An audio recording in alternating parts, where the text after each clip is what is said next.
नमस्कार. आज आपण एका अशा स्कॅमबद्दल बोलणार आहोत जो खूपच वेगाने पसरतोय, फेक कुरिअर स्कॅम. चला तर मग बघूया यापासून स्वतःला कसं वाचवायचं, तेही अगदी सोप्या भाषेत. विचार करा, अचानक एक फोन येतो आणि कोणीतरी सांगतं तुमचं पार्सल कस्टम्समध्ये अडकलं आहे. हे ऐकून तर कोणाच्याही काळजात धस होईल नाही का? पण थांबा, इथेच तर खरी कहाणी सुरू होते. हो, हे अगदी खरं आहे. असा कोणताही कॉल आला तर समजून जा की हा तुम्हाला घाबरवून पैसे उकळण्याचा एक डाव आहे. लक्षात ठेवा, हा एक खूप मोठा स्कॅम आहे. तर मग हा फेक कुरिअर किंवा कस्टम स्कॅम नेमका आहे तरी काय आणि तो कसा काम करतो हे समजून घेऊया. विशेषतः जे लोक ऑनलाईन शॉपिंग करतात ना, ते या स्कॅमर्सच्या रडारवर असतात. बरं, मग हे स्कॅमर्स नेमकं करतात तरी काय? त्यांची एक ठरलेली कार्यपद्धती असते, ज्यातून ते लोकांना अगदी सहज त्यांच्या जाळ्यात ओढतात. चला, तीच पद्धत आता आपण बघूया. हे बघा, हे सगळं ना एका ठरलेल्या स्क्रिप्टनुसार चालतं. सगळ्यात आधी स्टेप 1, तुम्हाला एक कॉल येतो आणि समोरची व्यक्ती सांगते की ते एका कुरिअर कंपनीमधून बोलतायत. मग येतो दुसरा टप्पा, जिथे ते तुमच्यावर आरोप करतात की तुमच्या पार्सलमध्ये ड्रग्ज किंवा शस्त्रांसारख्या काहीतरी बेकायदेशीर वस्तू सापडल्या आहेत. तिसऱ्या टप्प्यात ते प्रकरण मिटवण्यासाठी कस्टम्स फाईन भरायला सांगतात.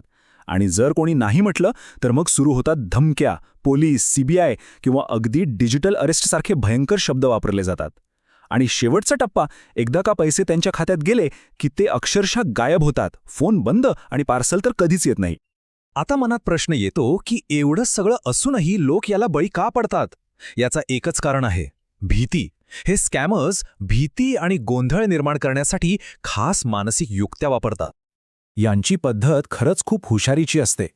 एकतर ते मुद्दाम अशी भीतीदायक भाषा वापरतात.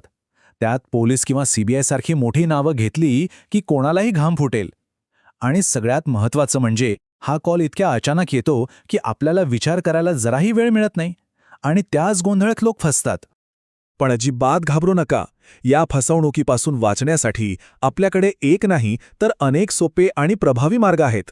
चला तर मग बघूया आपली संरक्षक ढाल काय असू शकते.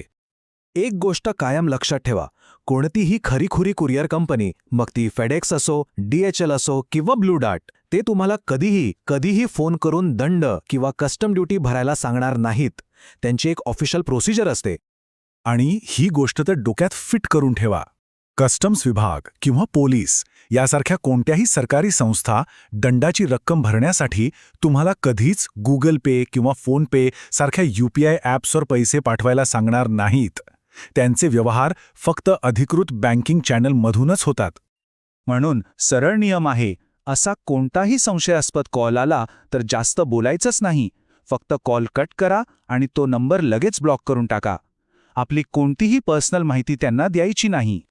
आणि समजा तुम्हाला तुमच्या पार्सलबद्दल खरंच काही शंका असेल किंवा काळजी वाटत असेल तर त्या फोनवरच्या माणसावर अजिबात विश्वास ठेवू नका. सरळ त्या कुरिअर कंपनीच्या ऑथोराइज्ड वेबसाईट किंवा ॲपवर जा. तिथे तुमचा ट्रॅकिंग नंबर टाका आणि स्वतः स्टेटस तपासा. सगळं खरं समोर येईल. आता आपण बोलूया स्कॅमरच्या सगळ्यात मोठ्या ब्रह्मास्त्राबद्दल. एक असा शब्द जो ते लोकांना घाबरवण्यासाठी वापरतात. ही एक गोष्ट कायमस्वरूपी लक्षात ठेवा. डिजिटल अरेस्ट नावाची कोणतीही कायदेशीर गोष्ट भारतात किंवा जगात कुठेही अस्तित्वात नाहीये. हा शब्द फक्त आणि फक्त घोटाळेबाजांनी लोकांना प्रचंड घाबरवण्यासाठी तयार केलेला आहे. त्यामुळे पुढच्या वेळी जर कोणी हा शब्द वापरला तर समजून जा की समोरची व्यक्ती 100% फ्रॉड आहे. या स्कॅमविरोधात लढण्याचा सगळ्यात प्रभावी मार्ग कोणता असेल तर तो आहे जागरूकता. आपण सगळे मिळूनच ही फसवणूक थांबवू शकतो. हे बघा, हा घोटाळा खरंच खूप वेगाने पसरतोय. त्यामुळे ही माहिती जास्तीत जास्त लोकांपर्यंत पोहोचवणं खूप महत्त्वाचं आहे. आपलं एक शेअर कदाचित कोणाचे तरी कष्टाचे पैसे वाचवू शकतं. तर मग आता विचार करा, ही महत्त्वाची माहिती आपण आपल्या जवळच्या कोणासोबत शेअर करून त्यांना सुरक्षित ठेवू शकतो. आपले मित्र, आपले कुटुंबीय, आपले सहकारी सगळ्यांनाच सावधान करणं गरजेचं आहे.